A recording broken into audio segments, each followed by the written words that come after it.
अस्सलाम वालेकुम नाज़रीन, मां आहियां शुएब अली उमरानी ऐं तव्हां ॾिसी रहिया आहियो BR टाइम न्यूज़। सभ खां पहिरियां शामिल कंदासीं हीअ रिपोर्ट। विराट सीट सां आसान पर मुशर्रफ मुआहिदो कयो ऐं हुननि खे इनारो ॾिनो। वज़ीर आज़म इमरान ख़ान चयो आहे त हिक शख़्स सां मुलाक़ात थी जंहिं चयो त पाकिस्तानी हुक्मराननि जा बर्तानिया में 800 मिलियन जा असासा रिकवर थिया आहिनि। मूंखे ख़बर न हुई त ज़फ़र अलीअ जो वास्तो विराट सीट सां आहे। PTI ख़िलाफ़ परॾेही फंडिंग केस बदनीयतीअ ते ॿधलु आहे। अपोज़िशन फॉरेन फंडिंग केस जी जांच कंहिं खां बि कराए पर उन जी ॿुधणी ओपन थियणु घुरिजे।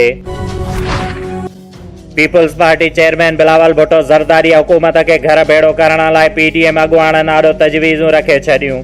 बिलावल चयो आहे त नाअहल ऐं नालाइक़ हुकूमत खे घर मोकिलण लाइ आइनी ऐं जमहूरी रस्तो इस्तेमालु कयो वञे।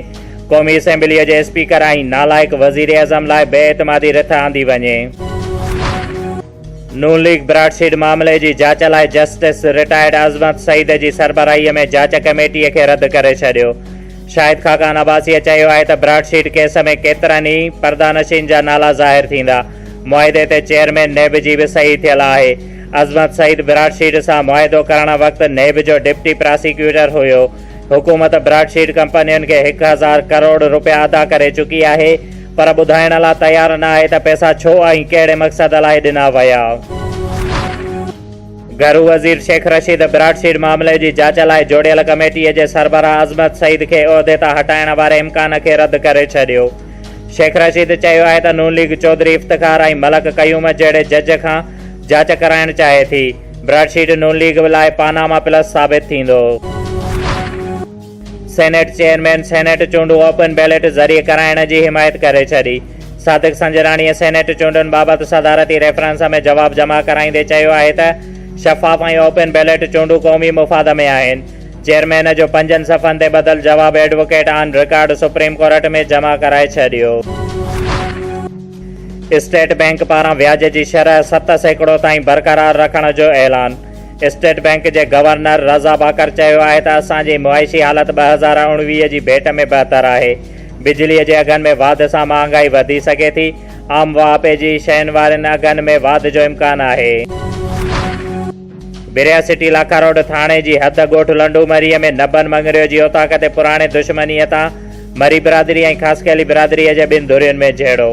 6 ॼणा ज़ख़्मी ऐं 2 क़तल, जिन खे पुलिस अस्पताल पहुचायो, जॾहिं त ज़ख़्मियुनि में अवेस मंगरियो, फतह मोहम्मद मंगरियो, इमरान मंगरियो शामिल ऐं क़तल थियलनि में ज़ुल्फ़कार ख़ासकेली ऐं ज़मीर मरी शामिल।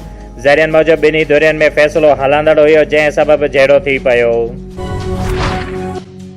अंजुमन तालिबा इस्लाम जी 53 जश्नी तश्कील अंजुमन तालिबा इस्लाम बुछेरीअ जे मुंतख़िब कयल उहिदेदारनि जी हलफ़ बरदारी दारुल उलूम महरिया चिश्तिया रिज़विया बुछेरीअ में मुनक़िद थियो, जंहिंमें ज़िला नाज़िम शहीद बेनज़ीर आबाद अब्दुल अलीम सिद्दीकी, जनरल सेक्रेटरी मोहम्मद आमिर मुग़ल चूंडियल उहिदेदारनि खां हलफ़ वरितो ऐं 53 जश्न तश्कील अंजुमन जो केक पिणु कटियो वियो, जंहिंमें शहर जे मुअज़्ज़िज़ीन खेनि मुबारकबाद पेश कयो ऐं हार पिणु पहिराया।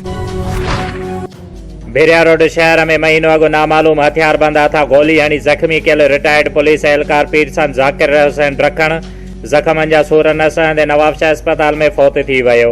16 डिसंबर ते ज़ाकिर रखण राति जे वक़्तु भिरिया रोड गला मंडी लॻ पंहिंजो दुकान बंदि करे घर वञी रहियो हुयो त खेसि नामालूम जवाबदार फायर करे ज़ख़्मी कयो हुयो। शुएब अली उमरानीअ खे ॾींदा इजाज़त। वधीक ख़बरुनि ऐं अपडेट्स लाइ ॾिसंदा रहो BR टाइम न्यूज़।